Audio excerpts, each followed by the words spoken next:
Buenos días.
Buenos días.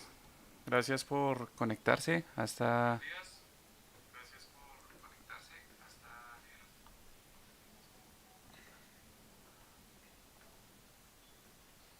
a esta charla. Eh, Básicamente la, la presentación del día de hoy hace referencia a un dispositivo que se ha generado para la monitorización y de fallas en sistemas de aire acondicionado y refrigeración, digamos en términos del compresor, a un bajo costo. Digamos que se usan sensores muy de bajo costo, eh, que pues propician información en tiempo real hacia diferentes sistemas y hacia diferentes, digamos, entes de la empresa, ya sea por ejemplo el ente técnico o el ente comercial, o ya sea a nivel gerencial o a nivel operativo. El dispositivo se llama Simbionte. Es, como lo decía, es un dispositivo de bajo costo para Internet de las Cosas, enfocado a fallas en compresores, en sistemas de aire acondicionado y refrigeración. Y pues básicamente lo que se busca con este dispositivo es eh, adaptar a la fuerza, digamos, a todos los involucrados en el mantenimiento de sistemas de refrigeración, ya sean ingenieros o expertos o entusiastas en el campo, en la promoción de iniciativas de Internet que permitan el adquirir señales y funcionalidades adicionales a los equipos. Eh, Soy un creyente de que, digamos que el tema de la refrigeración puede ser automatizado, inclusive desde no solo desde el control de los sistemas, sino desde el diagnóstico, o sea, obtener datos de calidad en tiempo real y pues de manera rápida y eficiente, para que mejoren condiciones de los sistemas operativos eh, en aplicaciones ya sea de baja temperatura, media temperatura o alta temperatura. ¿Cómo nace la iniciativa de esta solución? O sea, ¿por qué nace eh, este dispositivo simbionte y por qué tiene ese nombre? Entonces está basado en algo, en unos diseños, digamos, biológicos o unos mecanismos biológicos, interacciones que tienen las especies. Entonces aquí describí las interacciones simbióticas que tienen distintos especies. Entonces, por ejemplo, aquí ustedes podrán ver mutualismo, comensalismo, em,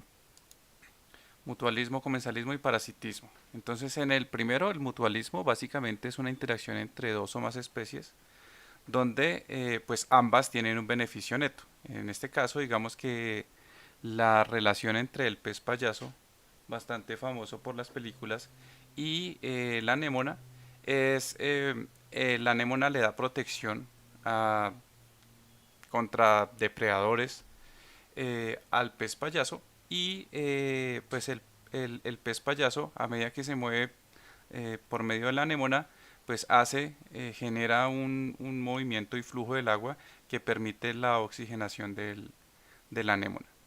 En el comensalismo, pues una de las dos especies eh, tiene un beneficio y la otra pues no se ve ni dañada ni afectada.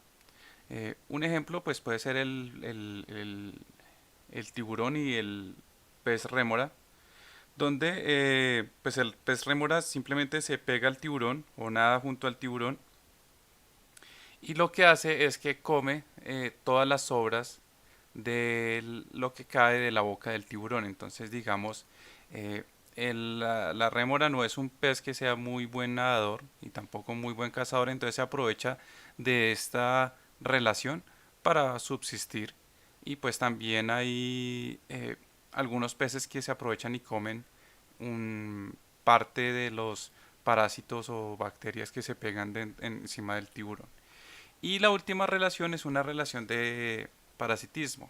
Pues básicamente aquí pusimos una imagen de lo que es un piojo, y pues digamos que el 99% de la población mundial ha tenido alguna vez piojos. Y lo que es una relación entre un parásito y un host y causa daño. Entonces el piojo está en la cabeza o pues donde haya pelo en una persona y lo que hace es que chupa esa sangre para subsistir y también pone sus huevos. Entonces está dañando a una persona o al otro ente en lo que es el parasitismo. Em, Aquí, respecto a los ciclos a los que aplica este dispositivo, pues básicamente es un dispositivo que se generó para el diagnóstico de compresores. Ustedes podrán ver aquí eh, un ciclo de refrigeración subcrítico. El ciclo de refrigeración subcrítico hace referencia a un ciclo que está por debajo del punto crítico de la sustancia. Entonces aquí ustedes pueden ver el punto crítico. Esto aplica para digamos, estos tipos de refrigerante. Entonces podremos tener, por ejemplo, un compresor en media temperatura que tendrá una temperatura saturada de succión, una temperatura saturada de condensación. Entonces aquí llamémosla, por ejemplo, la aplicación de media temperatura y aquí podrán ustedes ver una aplicación de lo que es baja temperatura. Entonces, y pues ambos a una descarga común que está por debajo del punto crítico. Entonces, refrigerantes como el 404, como el 507, eh, como el 134,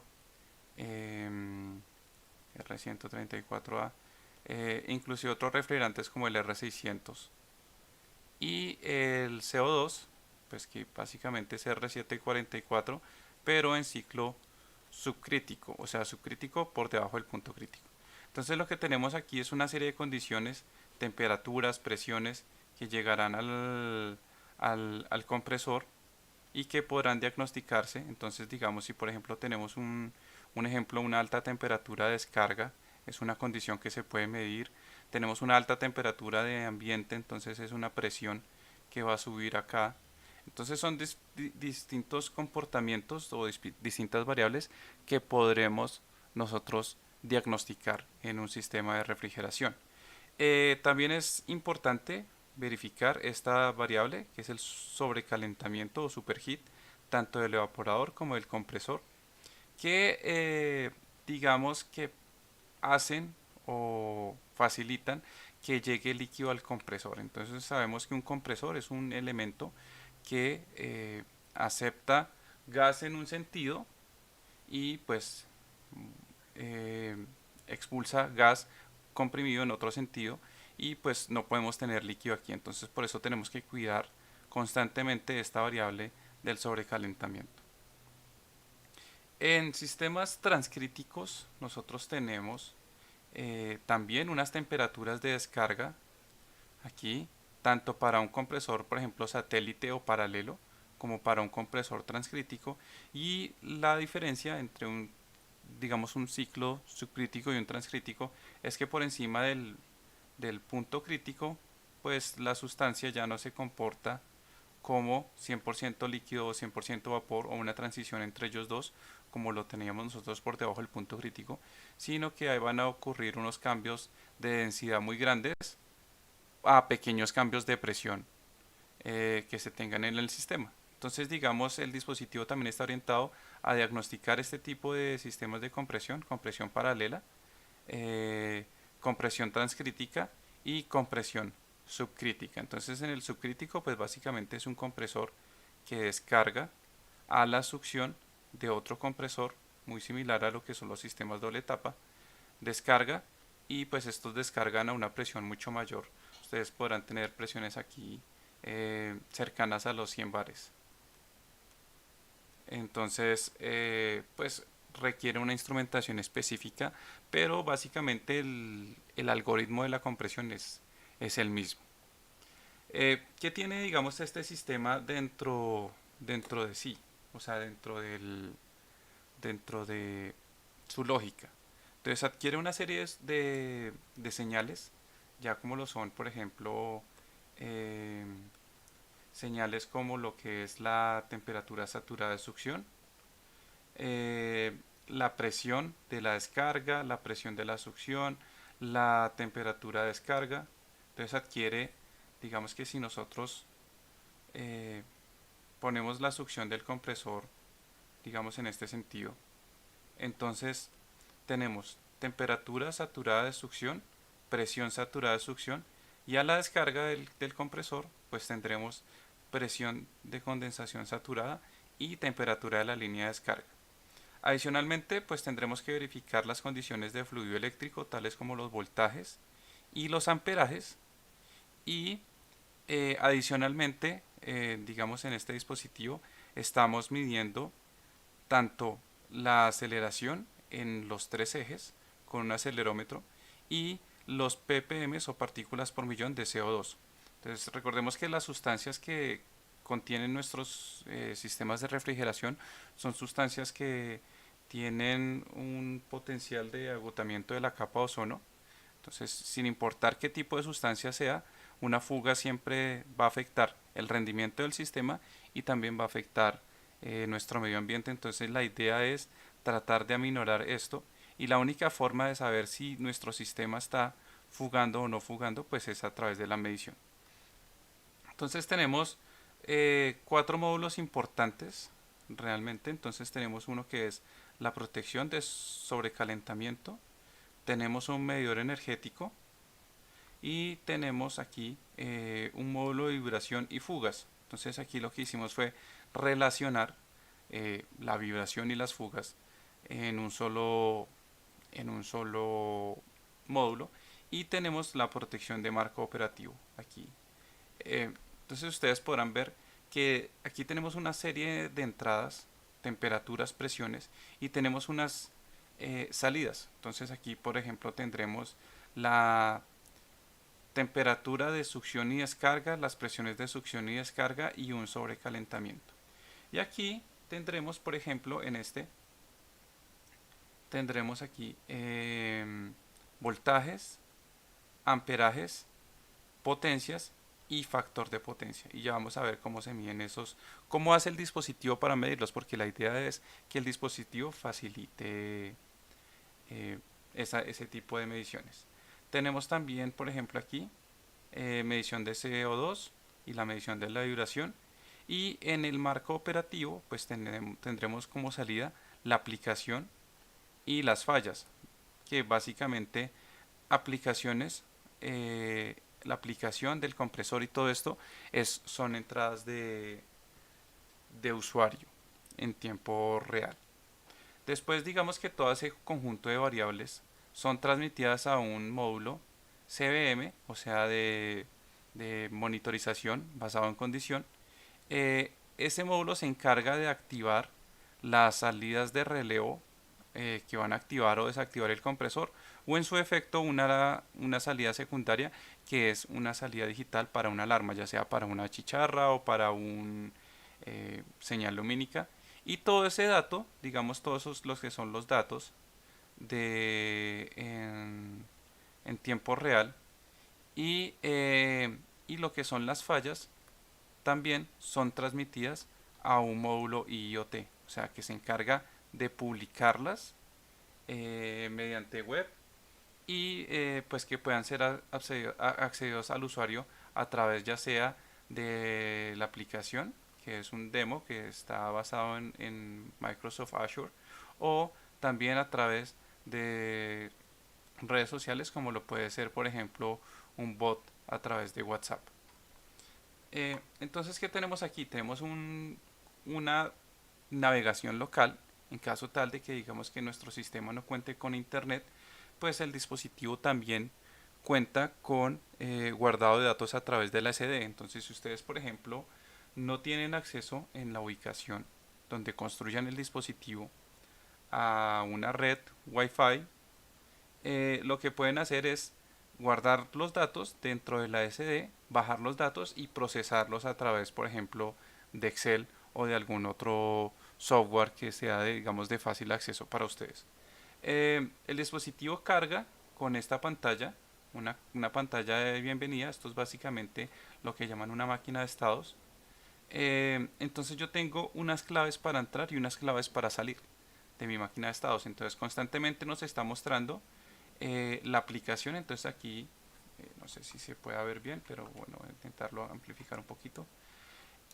Tenemos aquí la aplicación del compresor. Entonces tenemos aquí un compresor semihermético con R404, 15 caballos, media temperatura, que son datos que ingresa el usuario. Entonces podemos ver aquí que hay un menú que se ingresa por una tecla. Ya vamos a ver el teclado, es una tecla A. Y lo que hacemos en con esa tecla es básicamente entrar aquí al menú nominal, donde tenemos una opción. Digamos que si nosotros ponemos 1, ponemos con los números la potencia nominal del compresor o la potencia cercana. Cuando confirmamos, él nos lleva al menú principal y pues también podemos escoger tecnologías como lo es compresores semiherméticos, compresores scroll o compresores herméticos de pistón, y podremos cambiar las unidades de visualización. Entonces todos los cálculos internamente se hacen a través, pues se hacen en el sistema internacional, pero si por ejemplo nuestro usuario está más familiarizado con lo que es unidades de temperatura en Celsius o unidades de temperatura, por ejemplo, en Fahrenheit, pues igual puede cambiar el nivel de visualización o la variable de visualización. Eh, en digamos ahí, estamos configurando el tipo de tecnología aquí, semihermético, la potencia nominal y las unidades de visualización de temperatura. Entonces, temperaturas que nos mostrará el dispositivo son temperatura saturada de succión y temperatura de línea de descarga.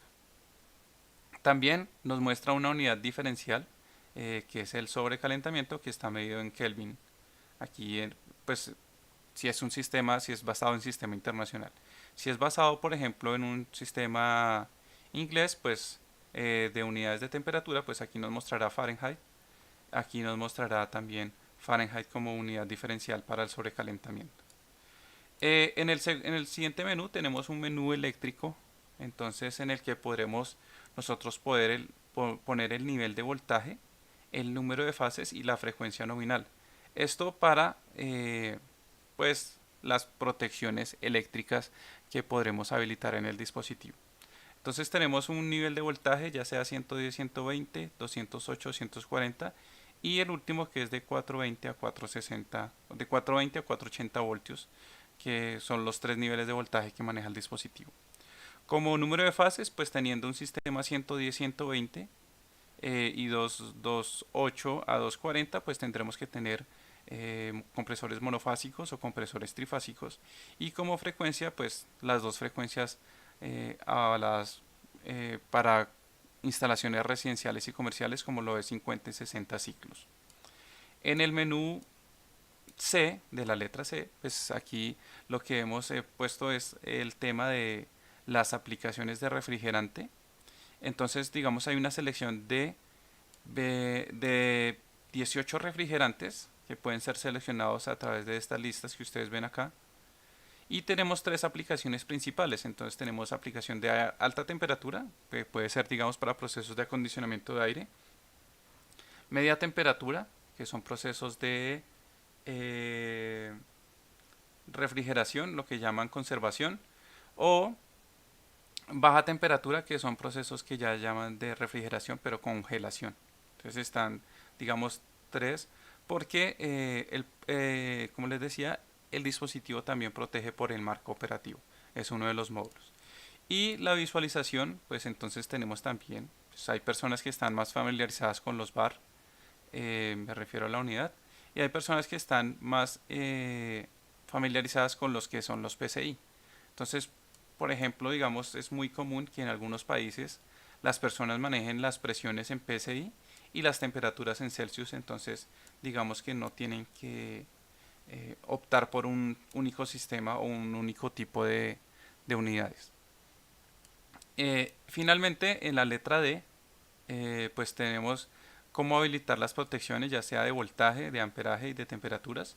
Entonces tenemos tres protecciones básicas que pueden ser habilitadas, Y pues finalmente, cuando uno ya tiene activado todo ese menú, puede consultar esa aplicación o digamos que las condiciones que ingresó manualmente a través del dispositivo o esperar aquí, digamos, digamos que una vuelta al menú y estas pantallas se van a actualizar cada 5 segundos. Entonces tenemos unas transiciones de 5 segundos entre cada una de las pantallas y pues de la última a la primera pues va a ser 5 segundos. Eso es una máquina de estados que permanece aquí hasta cuando nosotros la saquemos de ese equilibrio a través de las letras que están en el teclado matricial. El primer módulo de protección, entonces ahí tenemos un marco operativo, entonces donde ustedes verán, por ejemplo, en el eje X, unas presiones saturadas de, bueno, aquí debería decir succión, una disculpa. Aquí está, eh, aquí debería decir evaporación. Entonces, donde tenemos aquí una presión saturada de evaporación y una presión saturada de condensación, entonces esto nos dice en qué regiones debería estar el compresor para, digamos que tenga un buen comportamiento. Entonces aquí tenemos diferentes secciones que están definidas por diferentes errores a través de lo que se envía desde el dispositivo hacia los datos en internet. Tenemos zonas, por ejemplo, con altos radios de presión. Entonces aquí tenemos un radio de presión muy alto. Y aquí, por ejemplo, tenemos radios de presión muy bajos. Aquí podríamos tener altas temperaturas de descarga.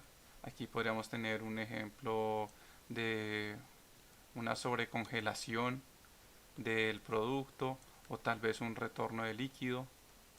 Entonces digamos que estas condiciones del marco operativo se pueden marcar fácilmente con unos condicionales. Entonces yo verifico si mi punto operativo, por ejemplo, está acá, significa que estoy bien dentro de lo que yo llamo presión de evaporación. Entonces digamos que estoy dentro de la zona de mi presión de evaporación, pero lo que es mi presión de condensación está por encima. Entonces voy a tener un error de alta presión de condensación. Entonces digamos que tendría ese error 12. Esta codificación que tenemos aquí es netamente interna para lo que se manda hacia, hacia el sistema de internet, porque pues yo no tengo que, digamos que los sistemas inteligentes de ahora, yo no tengo que hacer esa transición entre lo que es buscar el diccionario de lo que significa mi error, sino que yo busco ya que mi plataforma web escriba o haga la traducción en un diccionario de qué significa ese error 12. Entonces yo tengo un error 12 que es alta presión de condensación, pues entonces espero que mi sistema inteligente escriba esta condición que tenemos aquí.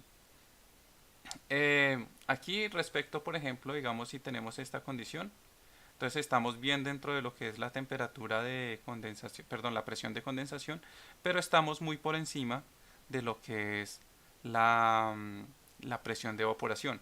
Entonces aquí vamos a estar por encima en la presión de evaporación y estamos normal en la presión de condensación. Entonces digamos que las parejas se marcan así lógicamente dentro del código.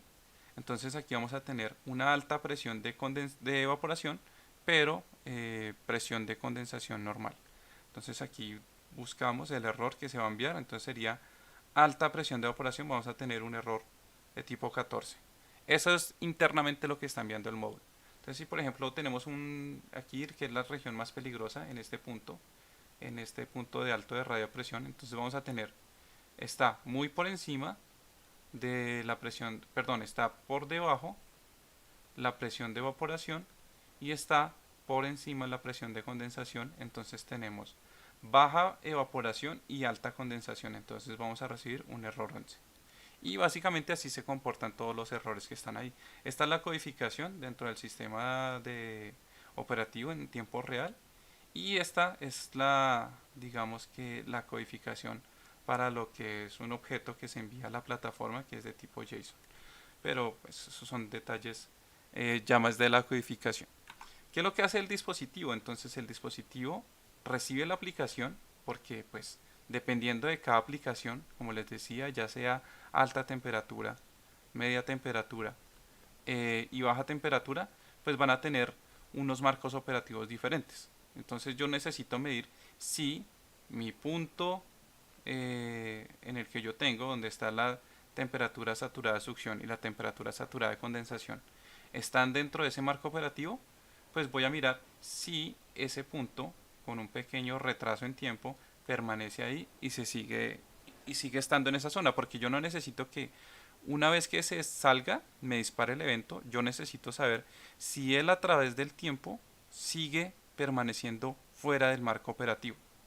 O sea, si se sale una vez y vuelve al punto de marco operativo, pues no es ningún problema, pero si ya permanece mucho tiempo fuera del marco operativo, pues ahí sí voy a tener otro problema. Entonces por eso necesito este pequeño retraso de tiempo para que para que le diga a mi módulo de protección si efectivamente eh, el punto operativo está quedando por fuera en todos los eventos. Entonces tenemos diferentes aplicaciones aquí, diferentes refrigerantes que están cargados dentro del dispositivo. Ustedes pueden ver aquí. Entonces estos son los marcos operativos que se han correlacionado de varias, digamos, varios proveedores de compresores. Eh, por ejemplo, tenemos aquí los de alta temperatura, aquí tenemos los de media temperatura, entonces ustedes pueden ver que la presión de abajo sigue cayendo y aquí están los de baja temperatura. Como les decía, pues el CO2 o el R744 es una aplicación específica que no es, digamos que, similar en presiones a los otros refrigerantes, porque si ustedes ven aquí nosotros tenemos este punto pues relativamente cercano en lo que es presiones, pero ya en CO2 pues si nosotros tenemos operación subcrítica vamos a tener unas presiones y en operación transcrítica o paralela pues vamos a tener otros límites de condición. Entonces por eso se tienen que eh, por eso los pusimos en una gráfica aparte para que puedan digamos que ser eh, mejor visualizados. Entonces tenemos para resumir este módulo, tiene la aplicación, pues entonces en esta aplicación vendrá lo que es baja temperatura, media temperatura, perdón, baja temperatura, media temperatura, alta temperatura y vamos a tener la aplicación, por ejemplo, del refrigerante. Entonces dentro de la aplicación del refrigerante, pues vamos a saber con qué marco operativo vamos a contar para hacer la protección. Eso respecto a la protección por el marco operativo. Entonces se tiene una serie de errores para poder visualizar si estamos o no en tendencia de salirnos del marco operativo por X o Y razón. Entonces, pues también habrá un diccionario de fallas respecto a qué significa salir o entrar de la región del marco operativo. En el tema de lo que es, por ejemplo,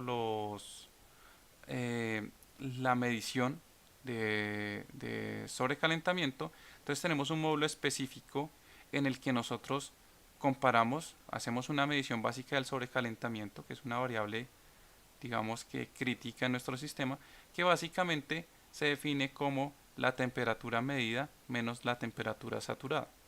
La temperatura saturada es aquella que se calcula a través de la presión, pero pues el dispositivo puede calcularla con base en el refrigerante que está.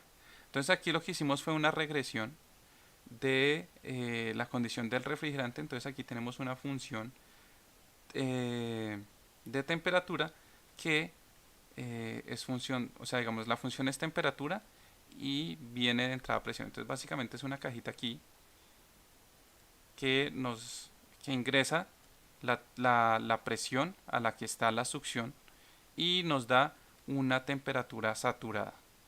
Eso es lo que hace esta regresión. Entonces se escogieron unas funciones cúbicas que ustedes no van a tener que calcular, pero básicamente es una función que nos dice hay un coeficiente A3 por una presión 3 más un coeficiente 2 por una presión 2 más un coeficiente 1 por una presión más una 0.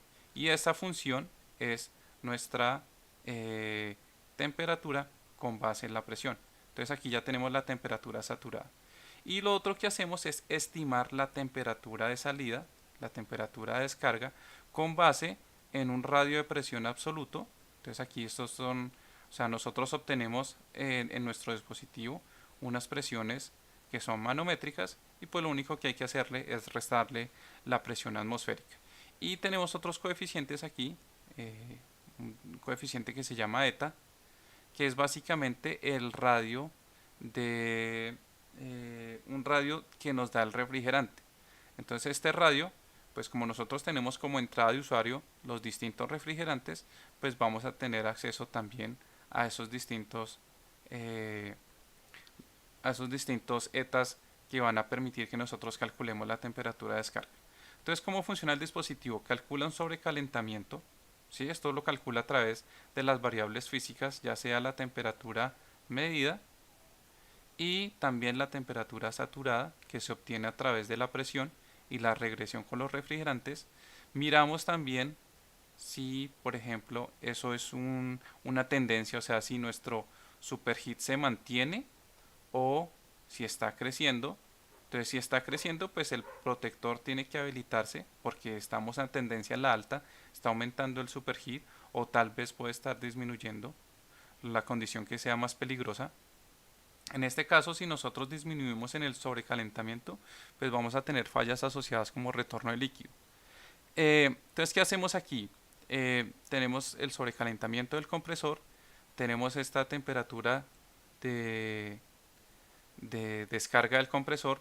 Pues ¿cómo determinamos esa temperatura de descarga? Pues ya lo decíamos, ¿no? A través de el radio absoluto de presión. Entonces necesitamos la presión de salida aquí y necesitamos la presión de entrada y también necesitamos la temperatura de entrada. Entonces con eso calculamos una, una temperatura de descarga teórica y lo que hacemos es compararla contra nuestra temperatura de descarga real. Si por ejemplo nuestro sobrecalentamiento estuviera muy bajo y miramos que nuestra temperatura, por ejemplo la temperatura de descarga real, fuera menor que nuestra temperatura de descarga teórica, entonces podemos decir que estamos retornando algo de líquido. ¿Por qué? Porque básicamente si nosotros tenemos una succión en el compresor muy baja, pues vamos a tener una descarga más baja. Y así lo que hacemos es habilitar o deshabilitar la salida de, por ejemplo, una alarma o una señal de relé o una señal del compresor, dependiendo de cada una de esas. Como les decía, siempre CO2 es un caso especial, pero pues básicamente lo que vamos a tener es lo mismo, una función también de tercer orden. Vamos a tener una función de tercer orden eh, tanto para la aplicación subcrítica como para la aplicación transcrítica. Vamos a tener una regresión. Entonces lo que hacemos es tomar un rango dentro de las succiones del compresor que sea lógico para ellas para hacer esa regresión. O sea, digamos que la gráfica de la presión, yo no puedo tener una presión específica o digamos una temperatura de succión específica de la presión porque eso no es una función cúbica todo el tiempo. Entonces yo lo que voy a tener es una condición que se cumple en un intervalo de observación que yo hago. Entonces yo digo, por ejemplo, la succión del CO2 va a estar de un punto a un punto más o menos en las temperaturas y en ese rango de observación es que yo hago la regresión de lo que es los coeficientes para hacer ese cálculo. Entonces aquí tenemos lo que es la succión de, por ejemplo, para lo que es compresores CO2 subcríticos y CO2 transcríticos. Aquí cambia pues la presión. Obviamente lo que les decía, el CO2 es un refrigerante que cambia mucho en presión con pequeños cambios de temperatura. Y la instrumentación que estamos utilizando para este módulo y para el módulo anterior, por eso están metidos dentro de un mismo módulo, por así decirlo, módulo general, son transductores de presión. Entonces, por ejemplo, aquí tenemos rangos entre 0.5 y 4.5, que es la instrumentación común que ustedes van a encontrar para lo que es transductores de presión, ya sea digamos que de baja o de alta presión. Entonces tenemos uno que va, por ejemplo, de menos 1, aquí, desde menos 1 a 10 bar. Entonces tenemos uno que va de menos 1 a 10 bar, que nos puede servir, por ejemplo, para presiones saturadas de succión de los refrigerantes comunes. Tenemos uno que va de 0 a 30 bar, que va a servir, por ejemplo, para lo que es las temperaturas saturadas, las presiones saturadas de condensación de los refrigerantes comunes, y nos va a servir para la presión saturada de succión, por ejemplo, del CO2. Y tenemos otro que va hasta más o menos los 100 bares, que ese nos sirve para la, ya sería, no sería temperatura de condensación porque estamos hablando de un fluido supercrítico, sino para la descarga, la presión de descarga del CO2. Y pues tenemos que tener unos límites aquí, pues porque les decía, entonces este lo podemos utilizar para la succión de CO2, ya sea digamos para un compresor eh, subcrítico, transcrítico o paralelo. Inclusive para la succión del subcrítico podríamos utilizar este de aquí, pero ya para lo que es descarga de compresor paralelo, de compresor transcrítico, tendremos obligatoriamente que utilizar uno de más, de mayor rango, que nos entregue ese valor. Y la sonda de temperatura, estamos utilizando una sonda NTC. Básicamente ustedes van a encontrar que la sonda NTC es una sonda igual en cualquiera de los fabricantes que encuentren, porque todos tienen una curva similar porque es un estándar. Entonces aquí tenemos una sonda que a temperatura ambiente, digamos en este punto, más o menos 20 o algo así, nos dará una impedancia de 10K. Y es algo que se puede comprobar fácilmente con un multímetro o voltímetro. El siguiente módulo es básicamente el protector energético. Entonces lo que adquiere son las propiedades del fluido energético. Entonces tenemos aquí, por ejemplo, sistemas trifásicos, V1, V2, V3, los voltajes. Podremos tener sistemas, por ejemplo, monofásicos o bifásicos con voltaje 1, voltaje 2. Y lo mismo aquí, la medición. Entonces tendremos amperaje 1, amperaje 2, amperaje 3, dependiendo de lo que tengamos. Estas van hacia una implementación o digamos que un circuito que sería la detección del cruce por cero.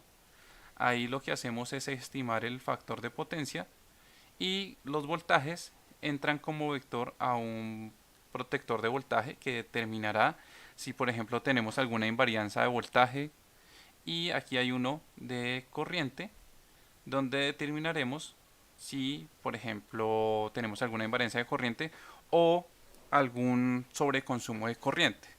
Entonces estas no tienen, por ejemplo, ustedes ven aquí que aquí tenemos un delay en el tiempo porque necesitamos saber si la potencia o la corriente consumida por el equipo es una tendencia a la alza, a la baja. Aquí es peligroso que por ejemplo tengamos una sobrecorriente, entonces necesitamos mirar si hay una corriente a la alza, pero con el protector de voltaje sí necesitamos activarlo inmediatamente, porque pues digamos que si es un sistema trifásico y alguna de las fases fallan, pues lo que vamos a empezar a desarrollar una corriente adicional, o digamos que en la fase que falta, que puede ser esta, estos dos van a tener que suplir esa corriente. Entonces por ejemplo esta corriente se va a incrementar 50% y esta se va a incrementar 50% y vamos a tener una falla sobre el equipo.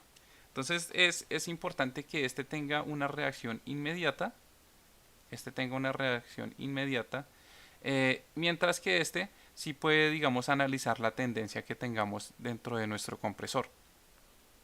¿Qué tenemos aquí? Entonces aquí tenemos un calculador de la potencia instantánea, que básicamente lo que vamos a hacer es sumar los voltajes y dividirlos entre el número de fases, y lo que vamos a tener es que sumar las corrientes y dividirlas entre el número de fases, y pues básicamente lo que vamos a hacer es una ecuación donde vamos a relacionar digamos un índice de la frecuencia por un índice del número de fases por este voltaje por esta corriente. Digamos que esta sería la corriente promedio y la corriente, perdón, el voltaje promedio y la corriente promedio. Para esto tenemos digamos que dos transductores o dos sensores. Uno es el ZMPT101B, que básicamente adquiere una línea, aquí otra línea de medición, y nos entrega aquí a través de nos entrega una señal de 0 a el voltaje con el que nosotros estemos alimentando este sensor, que en este caso específico estamos alimentándolo a 3.3 voltios. Entonces esto es un elemento que nos permite aislar voltajes de hasta 460 voltios. En este caso el datasheet de este elemento dice que puede soportar hasta 1000 voltios. Aquí lo estamos probando con 220 como máximo. Entonces tenemos un voltaje de 220 voltios que nos lo va a dar en una línea de 0 a 3.3. Entonces es una ventaja impresionante que en un elemento tan pequeño pues tengamos un aislamiento tan grande para hacer este tipo de mediciones. Y el segundo que tenemos es un también de bajo costo económico, que es un SST100A. Entonces ustedes pueden conseguir, no sé, digamos si ustedes manejan compresores pequeños o compresores relativamente grandes, no tienen que utilizar todo el rango de esto. Es un sensor de corriente, pues básicamente el cable está pasando aquí a través de esto. Entonces la ventaja es que esto es de núcleo dividido, entonces no tenemos que nosotros que hacer desconexiones obligadas para pasar los cables de corriente, sino que básicamente esto se acopla al cableado como un gancho. Y tenemos aquí dos señales. Entonces una sería esta de aquí, la otra sería esta de aquí. Ustedes van a ver un par trenzado aquí, un par de cables, uno rojo y uno blanco. Y lo que tenemos es un circuito aquí que donde tenemos una resistencia de carga variable para el tema de la calibración. Tenemos un sistema de divisor de voltaje para poder determinar el AC y un capacitor, pues porque como esto nosotros vamos a obtener señales nosotros aquí de tipo así analógica alternante, entonces nosotros necesitamos subir ese nivel de voltaje para que nuestro dispositivo lo pueda detectar.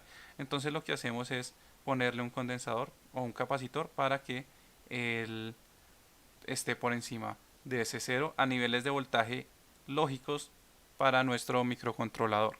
Eso es lo que tenemos nosotros con la captación de las señales. Entonces aquí como ya tenemos señales de voltaje, digamos a un nivel acorde, aquí tendremos otras señales de voltaje a otro nivel acorde, pues tenemos digamos que toda esa señal muestreada dentro de nuestro dispositivo a una cierta frecuencia y ya podemos determinar la diferencia que va a haber entre las dos señales. Entonces, por ejemplo, nosotros calculamos el tiempo en el que esta señal cruza por cero, que sería la señal de corriente. Tenemos el tiempo en el que nuestra señal de voltaje pasa por cero. Entonces lo que hacemos es mirar en un caso, digamos en este caso, cómo lo hace un dispositivo, pues mira cuándo es positivo, cuándo es negativo y entre donde pasó, pues ese es el cruce por cero. Aquí lo mismo, aquí lo mismo. Aquí como nosotros digamos dentro de la lógica del microcontrolador, estamos pasando es por el punto medio de esa señal. Entonces nosotros lo que hacemos es mirar cuando esa señal cruza por el promedio de las dos. Digamos que cuando cruza por el promedio y lo que hacemos es determinar ese tiempo. Con esa diferencia de tiempo lo que hacemos es calcular el ángulo de desfase. Entonces aquí tenemos el ángulo de desfase es igual a 2pi por la frecuencia a la que trabajan esas señales. Por eso es importante o por eso digamos el dispositivo pregunta la frecuencia al usuario, ya sea 50 o 60 Hz. Y con funciones internas del Arduino pues se puede determinar ese tiempo de desfase entre las dos señales. Entonces ahí vamos a obtener el ángulo de desfase y pues básicamente el factor de potencia es el coseno de ese ángulo que tenemos ahí. Entonces aquí ya podemos tener, si son cargas netamente resistivas, pues ese factor no hay desfase entre las señales, aquí como se muestra en esta. Si es una carga de inductancia pura, pues vamos a tener un desfase, un adelanto aquí de la señal de corriente respecto a la del voltaje. Y si es una capacitancia pura, pues vamos a tener un atraso de la señal de corriente respecto al voltaje. Entonces aquí lo que hacemos nosotros, si nosotros tenemos una inductancia así o tenemos un factor de potencia bajo, pues lo que vamos a hacer es ingresar o digamos que instalar en nuestro dispositivo un banco de capacitores para corregir eso. Pero pues tenemos acceso a ese desfase de las señales a través de una medición muy sencilla de lo que es el voltaje y la corriente. Entonces tenemos el muestreo en tiempo real, calculamos los tiempos, calculamos el ángulo y sabemos diagnosticar con bajo costo cómo podemos corregir esa eficiencia en el compresor. Entonces, y lo siguiente pues es determinar si la corriente que nosotros tenemos en nuestro dispositivo nos permite a nosotros hacer una interpolación de lo que es el monitoreo de energía. Entonces, aquí tenemos la interpolación de diferentes marcas de compresores en aplicación, por ejemplo, semihermética. Por eso el dispositivo, ese es el porqué el dispositivo pregunta por diferentes, por el tipo de tecnología, porque pues vamos a tener unos coeficientes de una regresión lineal para compresores de tipo semihermético. Por ejemplo, aquí hay unos que son compresores herméticos en media temperatura y finalmente unos compresores herméticos a baja temperatura. Entonces vamos a tener diferentes relaciones de compresores, diferentes curvas, diferentes análisis que se han hecho para poder determinar, por ejemplo, cuál debería ser la corriente que ese compresor debería estar consumiendo con esa aplicación. Los cálculos que se hacen, por ejemplo, aquí podemos reciclar una función de invarianza. Entonces podemos calcular la corriente promedio como la suma de las corrientes dividido entre el número de fases. Entonces, por ejemplo, si ustedes tienen aquí 28 más 211 más 213 dividido entre el número de fases, que podría ser 3, pues entonces lo que vamos a tener ahí, permítame un momento, hago una. Entonces tenemos 208 más 211 más 213. Tenemos aquí 632 dividido entre 3. Tenemos un voltaje promedio de 210.67. Y lo que hacemos es determinar la máxima desviación, por ejemplo, del voltaje que tenemos aquí. Entonces cogemos esos 210, 210.67 menos 208 nos da 2.67. 2.67. Si cogemos esos 210.67 y le restamos 211, vamos a tener 0.33. Y si cogemos esos 210.67 y le restamos esos 213, vamos a obtener 2.33. Entonces, automáticamente lo que hace el dispositivo es calcular la máxima desviación. Nosotros aquí podemos ver que la máxima desviación es 2.67. Cogemos ese 2.67, lo dividimos entre lo que es el voltaje promedio, o sea, cogemos ese 2.67 y lo dividimos entre lo que es 210.67. Eso nos da, permítame aquí, 210.67. Eso nos va a dar un 0.012 y eso porcentualmente va a ser igual a 1.26. 1.26%. Entonces tenemos un 1.26% donde pues hay unos límites que nos van a decir, por ejemplo, no puede tener una invariancia mayor al 3% en voltaje y no puede tener una variación mayor al 5% en corriente. ¿Por qué? Pues porque la variación en voltaje, si nosotros cogemos ese 1.26, lo multiplicamos por por 1.26 y luego 1.26 lo multiplicamos por 100 y eso lo multiplicamos por ejemplo por 2, vamos a tener más o menos un 3.19 aquí, entonces, aquí 0.12 por 100, perdón, por 10 punto 12 por 10, eso nos da pues 1.2 por 1.2 por 2, 2.88. Entonces vamos a tener un 2.88 de, esto es, de incremento de temperatura en el bobinado del motor. Entonces hay que ver que esta relación, o digamos que esta invarianza de voltaje, nos va a proporcionar una invarianza o un aumento de temperatura en el bobinado del motor. Entonces, entre mayor sea esa variación de voltaje, pues vamos a tener un aumento mayor en la temperatura. Y pues no necesariamente una invariancia de voltaje va a provocar una de corriente o una de corriente va a provocar una de voltaje. Entonces tenemos que tener las dos aseguradas. Y pues con esa última apreciación terminaría lo que es el módulo de monitoreo energético. Luego entra lo que es el módulo de vibración y fugas. Entonces aquí tenemos una función que hace un análisis del histograma donde se determina la moda de esa distribución. Tenemos, eso entra pues al análisis de vibración. Si eso está dentro de estas tablas, entonces ustedes podrán que aquí ver que hay dos tablas. Una que es los valores RMS cuando son compresores verticales y otra que son valores RMS cuando tenemos compresores horizontales.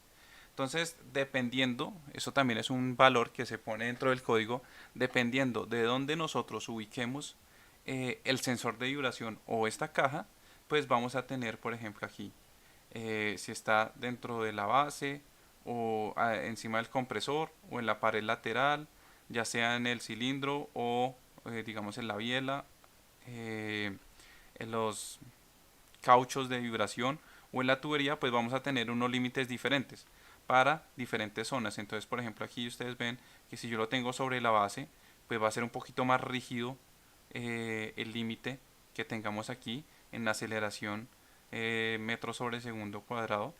Mientras que, por ejemplo, si lo ponemos en los, digamos que eliminadores de vibración del compresor, pues vamos a tener una distribución un poquitico más holgada. Entonces vamos a tener unos límites aquí dentro de lo que es la zona normal hasta 15.1 metros sobre segundo cuadrado y ya aquí va a empezar a subir.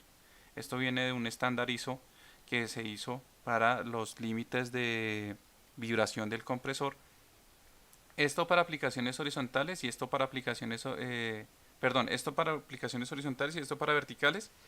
Y luego lo que se hace es, con esos dos datos, lo que se hace es poner el análisis de vibración y el nivel de CO2. Si un compresor vibra, entonces nosotros, por ejemplo, tenemos un nivel de CO2 y un nivel de vibración promedio, por aquí decirlo. Entonces podremos tener varios escenarios. Uno donde el compresor, perdón, aquí vibración y aquí CO2. Entonces los escenarios son los siguientes. Uno donde el compresor vibre, tenga alta vibración, pero no tenga, digamos que no haya cambio en la concentración de CO2, porque sabemos que digamos que los refrigerantes cuando fugan desplazan el aire y va a cambiar la calidad del aire, el CO2. Tenemos otro escenario donde vibre demasiado y haya fuga de CO2 y pues otro escenario donde no vibre demasiado pero sí haya fuga de CO2 y el último que sería el ideal, que sería donde ni haya aumento de vibración ni tampoco haya cambio en la concentración de CO2. Y eso, pues lo que hacemos es tomar la señal de vibración en un rango en un lapso aquí. Entonces, por ejemplo, tenemos una señal de vibración aquí en este rango. Y lo que vamos a hacer es un histograma con las frecuencias o digamos las vibraciones. Entonces, por ejemplo, aquí podemos ver que la vibración, quizá, aunque se vea como muy desordenado, eh, aunque sea muy desordenado, em, aunque sea muy desordenado, pues no podemos definir, no podemos definir un comportamiento aquí inusual. Entonces aquí tenemos 8.5 y entre 12.37 pues está por debajo del nivel de vibración, aunque por ejemplo aquí en esta gráfica se vea muy caótico. Entonces lo que les decía, finalmente pues vamos a obtener este valor de la moda a través de una función. Lo que hacemos es hacer un análisis estadístico muy sencillo de las frecuencias relativas que vamos a encontrar aquí. Y pues ese valor lo vamos a transmitir aquí. Y este es el valor que entrega la función, el análisis de vibración, al predictor de falla. Entonces tenemos el predictor de falla, entrega esa señal, tenemos aquí el aumento de CO2. Entonces, esto se compara contra un nivel, digamos, de histéresis, que la concentración normal que puede haber está entre 380 a 460 ppm de CO2 en un ambiente, digamos, que no pueda ser potencialmente peligroso, porque nosotros lo que queremos es evitar tanto las fugas como, por ejemplo, las fugas porque disminuyen lo que es en el sistema, disminuyen el rendimiento del compresor y también afectan la capa de ozono. Entonces aquí tenemos los diferentes errores que les decía. Entonces, por ejemplo, aquí tenemos valores normales de vibración, lo que es baja vibración con incremento de CO2, lo que tenemos alta vibración con incremento de CO2 y, perdón, sin incremento de CO2 y alta vibración con incremento de CO2. Respecto a lo del dispositivo, ya digamos que viendo los módulos básicos que tiene el dispositivo, pues básicamente ustedes van a encontrar un ensamble así o van a tener que hacer un ensamble así en caso tal de que lo quieran hacer. Todos los planos están disponibles eh, sin ningún problema. Entonces tenemos un módulo, un microcontrolador, aquí ustedes pueden ver, permítanme aquí cambio el puntero. Entonces tienen un microcontrolador aquí, SP32, que tiene la ventaja de que pues se puede conectar a internet y tiene digamos que señales Bluetooth. Estamos usando únicamente lo que es la conexión a internet. Y tenemos aquí un MPU 6050 que es el que hace la parte de vibración y acelerómetro del dispositivo. Y pues también tenemos aquí los sensores de voltaje que hacen la parte de medición del dispositivo. Una DS1115 es básicamente una conversión digital a 16 bits para poder, como tenemos un rango, por ejemplo, digamos, ustedes ven aquí, este dispositivo voltaje mide 110, 220, 440. Son rangos como relativamente cortos, mientras que aquí tenemos un rango de 0 a 100 amperios. Para medir entonces necesitamos tener, digamos que mayor resolución entre los valores de la variable. Si no, digamos que no tengan posibilidad de conectarse a internet dentro de su dispositivo o no quieran hacer la integración con Azure o con WhatsApp, pues aquí hay un dispositivo SD que va a hacer las veces de ese data logger para ustedes poder traer los datos y poderlos imprimir en Excel, y un módulo adicional de relevo de 5 voltios para que ustedes puedan pues tener salidas en caso tal de que quieran hacer la protección activa del compresor. Entonces aquí tenemos más o menos el esquema, el render que se había propuesto inicialmente para el dispositivo. Aquí tenemos el dispositivo ya físico, tiene su pantalla LCD, un teclado matricial para poder hacer eh, entrada, salida de datos. Entonces aquí está el circuito, pues lo hemos puesto sobre eh, digamos sobre un portatarjetas para poder hacer, digamos que las soldaduras más fáciles.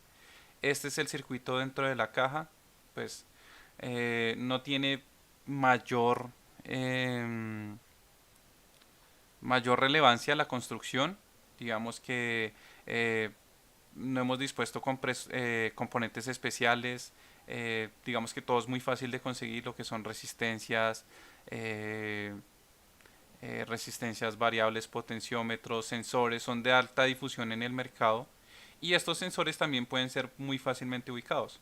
Entonces el prototipo aquí adicionalmente tiene el orificio para el sensor de CO2. Entonces es importante que, bueno, si ustedes digamos que están metidos en el cuento del mantenimiento, eh, que quiten o retiren cualquier conexión eléctrica antes de realizar cualquier labor. Para la medida de CO2, este es un sensor que tiene un calentador para poder hacer la medición, entonces es importante que esté energizado por lo menos 24 horas antes de, aquí lo llamamos aprobar cualquier dato del sensor. O sea, digamos, para que ustedes tengan en cuenta valores que sean relevantes para su estudio, ya sea un estudio energético o un estudio de factibilidad del compresor, pues acepten los datos después de 24 horas cuando el sistema esté estable o la cámara esté estable. Y también importante, o sea, no hagan labores con labores, me refiero, por ejemplo, aquí, nunca hagan un proceso de evacuación del compresor, por ejemplo, vacíos con los transductores conectados, pues porque ellos tienen un rango y si ustedes bajan o salen de ese rango con el compresor, pues van a dañar la membrana que es la que hace la medición y no van a tener, digamos que, mediciones fiables del equipo. Aquí utilizamos, por ejemplo, transductores NTC que se consiguen en el mercado. Tenemos los transductores de presión o los toroides de núcleo dividido para poder hacer la medición de corriente. Tenemos transductores de presión, pues eso sí, digamos que lo dejo a lo que ustedes puedan encontrar en el mercado.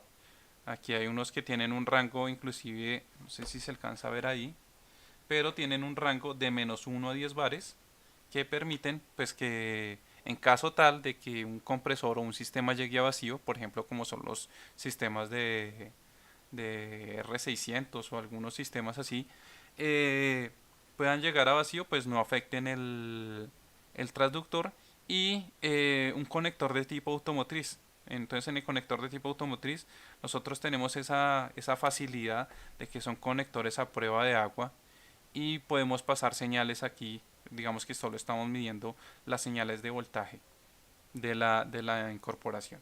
Entonces el primer sistema que se probó con esta construcción, entonces ustedes pueden ver, es un sistema doméstico, es una nevera de una casa específicamente de mi casa, pues porque si uno está convencido de una idea, pues tiene que probarla en algo que le pueda generar alguna afectación.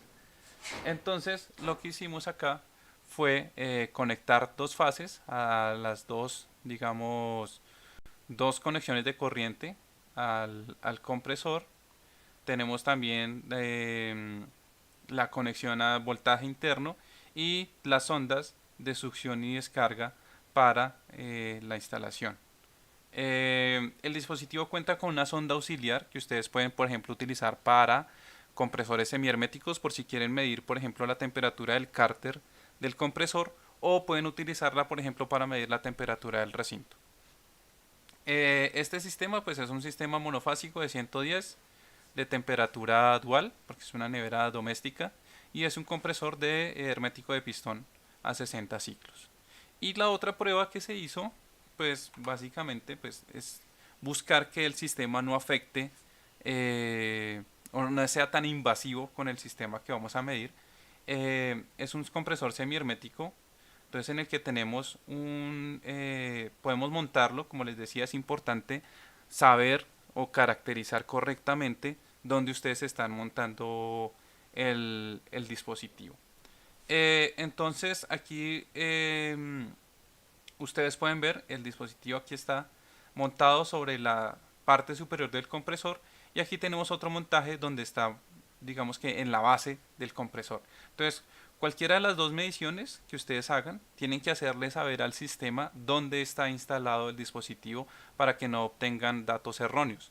Porque si por ejemplo ustedes le dijeron al sistema que instalaron sobre la base, pero lo instalaron sobre, digamos, la parte superior del compresor, él va a tomar esto como vibración excesiva porque ustedes están tomando un nivel de vibración mayor al que se supone que debería tener la base. Las ondas, pues instalarlas, buscar el aislamiento, que el mayor aislamiento del dispositivo del ambiente. Entonces aquí está instalada la sonda de descarga sobre la descarga del compresor. Aquí está instalada la sonda sobre la succión del compresor. Y las sondas, perdón, los transducers de corriente o los toroides de corriente instalados todos en la misma dirección de la corriente del compresor. Entonces todos o los instalan todos en el mismo sentido para buscar que digamos aquí los estamos instalando después del sistema de control, o sea, después del contactor. Y lo mismo las señales de voltaje las estamos sacando del mismo contactor. Entonces, ¿para qué? Para saber cuál es la alimentación eléctrica que está llegando al equipo en tiempo real. Listo. Pues básicamente eso era todo lo que tenía por mostrar en la construcción. Eh, en la en horas de la tarde, pues estoy esperando tomar más datos del dispositivo para poder hacer un corto, digamos una corta demostración a través de LinkedIn Live para lo que es la conexión a través del API de WhatsApp y a través del sistema de Azure. Entonces, pues a través de este mismo vínculo o a través de LinkedIn Live, a través de las redes sociales, pues voy a estar transmitiendo esa prueba en vivo del dispositivo. Bueno, finalmente, pues agradecer a todos los que tuvieron la disposición de conectarse esta hora de trabajo para hacer eh, este live sobre el dispositivo y saber cómo funciona y pues mostrarles que el dispositivo actualmente está funcionando, sino que está adquiriendo datos en tiempo real, que son los que vamos a mostrar en horas de la tarde. Eh, Muchísimas gracias y les deseo un excelente día.